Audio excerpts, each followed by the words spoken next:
Hello, कसे आहात तुम्ही? आज मी सँडविच बनवलं होतं. फक्त 10 मिनिटामध्ये बनवलं जातं ही सँडविच.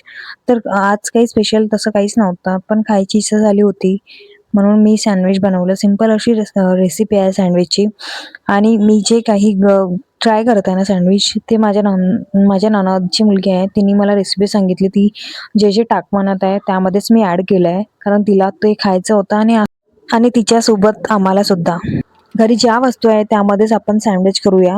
तर चला, तर सर्वात आधी मी छान मस्त आलू वॉश केले. नंतर आलूला आपण बॉईल केलं. नंतर मग इथे कांदा वगैरे सर्व चॉप करून ठेवला. आपल्याला चटणी करायची आलूची, तर त्यासाठी नंतर इथे मी आलूची चटणी करायला लागली होती. सोबतच इथे ना ब्रेड सुद्धा आणले आहे. तर ते ब्रेड सुद्धा आपण घेऊ, कारण सर्व इथे प्रिपरेशन मी ऑलरेडी केलं होतं थोडं थोडं. आणि ही सँडविचची तिला जशी खायची होती तशीच मी सिंपल करत आहे. ती सांगत होती मला, मामी असं असं करायचं, तसंच मी करत आहे. तर मग इथे मी चटणी वगैरे आपण आलूची केली आहे. नंतर इथे बटर घेतलं.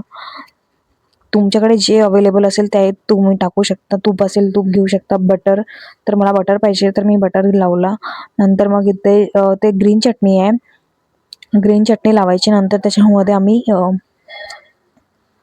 चिली फ्लेक्स टाकले. नंतर ऑर्गॅनो थोडा, आणि त्याच्यावर थोडं मग टमॅटो केचप, आणि मग आलूची चटणी टाकायची आहे त्यावरती. आणि माहिती आहे मला की आपण दोन्ही साईडला लावायचं असते, दोन्ही ब्रेडला लावतो आपण, पण या टाइमला आम्ही एकच ब्रेडला लावायचं सांगितले ते मला. तर आता दोन्ही ब्रेड आपल्याला तव्यावर ठेवायचे. तवा गरम केला, त्याच्यावर आपल्याला बटर टाकायचं आहे आणि सँडविच दोन्ही साईडला भाजून घ्यायचे. जोपर्यंत क्रिस्पी होत नाही तोपर्यंत आपल्याला असंच भाजत राहायचं आहे, आणि एकदम लो फ्लेमवर, कारण लवकरच होतं ते सँडविच. इतका पण टाइम नसतो लागत त्याला. मग सर्वांनी सँडविच खाल्ले. नंतर मग तसं बघायचं म्हटलं की आता फक्त फरवरी सुरू आहे, तरी देखील खूप गरमी होत आहेत, म्हणून फ्रीजमध्ये बॉटल ठेवली होती. ते थंड पाणी छान मस्त पिलं, खूप छान